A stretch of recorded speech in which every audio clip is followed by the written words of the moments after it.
Wajah Arya tiba-tiba berubah menjadi menyeramkan. Pipinya mengurus sehingga membentuk tulang tengkoraknya. Matanya mengeluarkan cairan hitam. Senyumnya menyeringai menyeramkan. Ia melompat ke arah Dito lalu mencekiknya. Halo guys, welcome to Ebin Berkisah.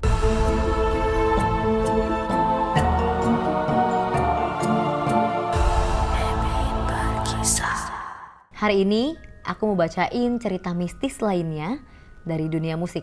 Nah, udah ada lagi nih cerita yang masuk ke email aku. Yuk kita cek. Oke, cerita kali ini kita dapat dari Dewa. Halo Ebin, perkenalkan nama saya Dewa. Saya mau menceritakan pengalaman horor saya ketika mengikuti sanggar. Yuk kita baca cerita dari Dewa.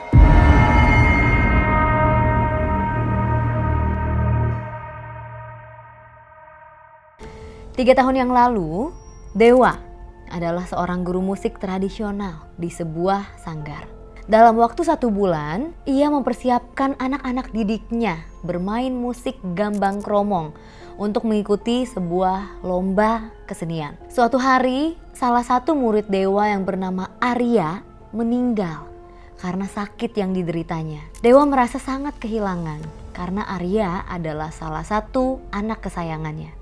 Waktu terus berlalu dan kini tinggal 7 hari sebelum lomba kesenian. Pada waktu malam, Dewa tengah merapikan baju-baju sewaan yang akan digunakan oleh murid-muridnya untuk tampil. Tiba-tiba, Dewa mendengar bunyi alat musik gambang kromong dari ruang latihan. Dewa mengernyit. Seingatnya, hanya tinggal dirinya dan satpam di pos depan yang belum meninggalkan sanggar. Dewa pun berjalan menuju ruang latihan, namun tak ada orang di sana. Dewa menggelengkan kepalanya. Hal tersebut memang sering terjadi selama ia mengajar alat musik gambang kromong. Namun, itu adalah kali pertamanya ia merasakan keanehan di sanggar tersebut. Keesokan harinya, Dewa berlatih dengan para muridnya seperti biasa. Dito, salah satu muridnya, tampak terlihat tidak sehat. Saat Dewa menanyakan keadaannya, Dito berkata kalau ia merasa tidak enak badan. Dewa pun menawarkan Dito untuk beristirahat. Namun, Dito tetap berniat untuk ikut latihan karena kini ia menggantikan bagian Arya yang memegang alat musik kromong. Malam pun tiba dan Dewa tengah merapikan alat musik gambang kromong. Namun, Dewa menyadari kalau alat pemukul kromong menghilang. Ia pun mencari-cari ke setiap sudut ruangan, namun ia tidak menemukannya. Tak kunjung menemukan alat pemukul tersebut, Dewa pun akhirnya memutuskan untuk pulang ke rumah. Tepat sebelum ia melewati pos satpam, Dewa mendengar suara alunan musik kromong dari dalam gedung sanggar. Ia pun bertanya kepada satpam, namun satpam tersebut tidak mendengar apa-apa. Keesokan harinya, Dewa kembali mengajar seperti biasa. Akan tetapi, lagi-lagi Dito terlihat lemas. Dewa yang khawatir akhirnya menelepon orang tua Dito. Ternyata 2 hari terakhir Dito tidak pulang ke rumah. Terakhir ia meminta izin untuk pergi latihan 2 hari yang lalu. Biasanya, jika tidak pulang Dito akan menginap di rumah Egi. Dewa pun memastikan kepada Egi yang memegang gong. Namun, 2 hari ini Dito tidak menginap di rumah Egi. Dewa mengernyit heran. Akhirnya, ia meminta orang tua Dito untuk menjemputnya pulang. Malam pun tiba dan seperti biasa, Dewa sedang membereskan alat-alat musik. Saat ia ke kamar mandi sejenak, Dewa kembali mendengar suara kromong dari ruang latihan. Di sini Dewa mulai curiga. Ia yakin ada sesuatu yang janggal. Ia pun bergegas mengecek ruang latihan.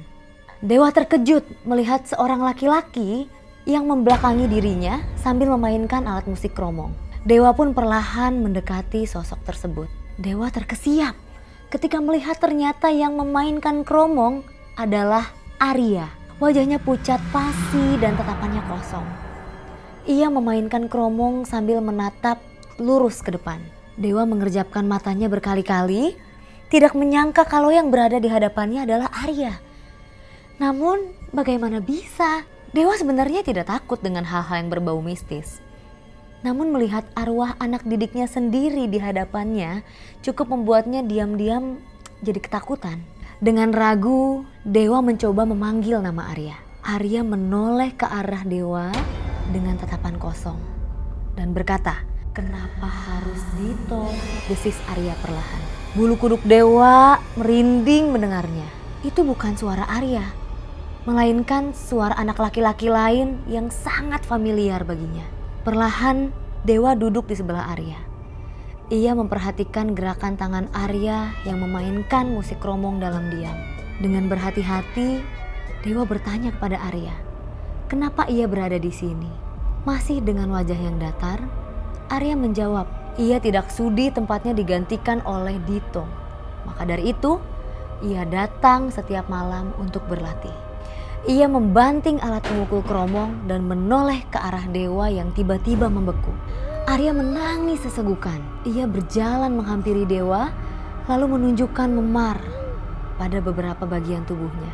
Arya bercerita kalau di sekolah, ia sering dibully oleh Dito dan teman-temannya. Selain itu, Arya yang menjadi murid favorit Dewa di Sanggar menambah alasan bagi Dito untuk membulinya. Arya sering dipukuli, dikata-katain dengan kata-kata yang tidak pantas, dan dikerjai oleh Dito dan teman-temannya. Puncak dari perlakuan kasar Dito kepada Arya adalah saat Dewa memilih Arya untuk menjadi bagian tim yang akan menampilkan gambang kromong di pentas seni nanti. Perlakuan Dito dan teman-temannya membuat Arya stres. Saat itu bertepatan dengan Arya yang terkena penyakit DBD. Akhirnya, setelah beberapa hari dirawat di rumah sakit, Arya pun meninggal dunia. Namun, arwah Arya tidak terima karena seseorang yang selalu membuli dirinya kini mengambil alih tempatnya. Arya yang kesal pun akhirnya kerap mengganggu Dito. Ia merasuki Dito pada malam hari dan pergi ke Sanggar untuk bermain kromong.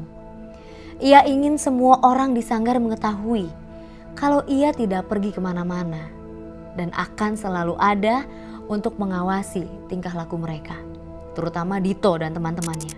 Mendengar cerita dari Arya, Dewa pun merasa iba. Ia berusaha bersimpati dengan keadaan Arya. Namun, tentunya ia juga meminta kepada Arya untuk melupakan apa yang Dito perbuat kepadanya dan beristirahat dengan tenang. Arwah Arya pun menatap tajam ke arah Dewa. Arya menghampiri Dewa lalu berteriak dengan marah kepada Dewa. Sikap favoritisme yang dimiliki Dewa membuat Dito cemburu padanya dan terus-menerus membuli dirinya. Tiba-tiba wajah Arya berubah menjadi wajah Dito. Ia jatuh ke lantai sambil menangis. Kedua tangan Dito terkepal di depan dadanya, tampak memohon dengan frustasi. "Maafin aku Arya," ucap Dito sambil menangis. Ternyata selama 2 hari ini, Dito dirasuki arwah Arya untuk membuat Dito merasakan apa yang ia rasakan sebelumnya. Wajah Arya tiba-tiba berubah menjadi menyeramkan. Pipinya mengurus sehingga membentuk tulang tengkoraknya. Matanya mengeluarkan cairan hitam. Senyumnya menyeringai menyeramkan. Ia melompat ke arah Dito lalu mencekiknya. Dewa panik melihat pemandangan tersebut. Ia dengan segera menarik Dito dari cengkeraman Arya lalu memeluknya erat sambil membacakan doa-doa. Arya yang melihat pemandangan tersebut murka. Teriakan Arya yang melengking memenuhi ruangan latihan. Tiba-tiba semua alat musik gambang kromong berbunyi. Dito yang berada dalam pelukan Dewa pun berteriak sambil menutup kedua telinganya. Dewa ikut berteriak dengan panik. Ia menatap arwah Arya yang penuh amarah. Tiba-tiba sebuah ide terbesit di pikirannya. Ia melepaskan Dito dari pelukannya dan kini beralih memeluk Arya. Dewa meminta maaf karena akibat dirinya menunjukkan sikap berpihak, Dito dan teman-temannya menjadi cemburu dan membuli Arya. Ia juga meminta maaf tidak pernah menyadari kalau selama ini Arya membutuhkan pertolongan dari orang dewasa di sekitarnya. Dito yang ketakutan pun turut meminta maaf kepada Arya. Ia memohon sambil menangis dengan posisi bersujud di kaki Arya. Tak lama kemudian, alat musik berhenti bermain. Wujud Arya yang tadi menyeramkan kini berubah normal. Ia menatap ke arah Dewa dengan mata yang berkaca-kaca. Arya berkata, jika Dewa dan Dito ingin dimaafkan, maka mereka harus memperbolehkan Arya bergentayangan di sanggar tersebut karena ia sangat menyukai musik gambang kromong. Sejak saat itu, terkadang sering terdengar suara kromong pada malam hari. Kabarnya, Arya kecil yang sangat mencintai musik gambang kromong sedang memainkan musik dengan damai, tanpa perasaan takut seperti sebelumnya. Selain itu, Dito juga berkata, ia sering mengalami keanehan pada saat ia mau tidur. Ia sering mendengar suara kromong sebelum ia jatuh tertidur. Seolah-olah Arya memperingatkan Dito kalau ia selalu mengawasinya, supaya ia tidak berperilaku seenak hatinya menindas yang lebih lemah. Kalau menurut aku sih, pelajaran yang kita bisa petik dari kisahnya Dewa, yang pertama, kita harus peka gak sih dengan apa yang terjadi di sekitar kita? Terutama kalau terjadi yang namanya pembulian. Nah, buat kita juga belajar, jangan suka membuli orang yang lebih lemah dari kita. Guys, kalau kalian juga punya cerita mistis saat bermusik, kalian bisa kirim ke ceritain-ke-ebin@gmail.com dan nanti kita akan bacain bareng-bareng di sini. Kalau kalian suka videonya, jangan lupa like, subscribe, dan komen video ini. Sampai jumpa di episode selanjutnya. Bye!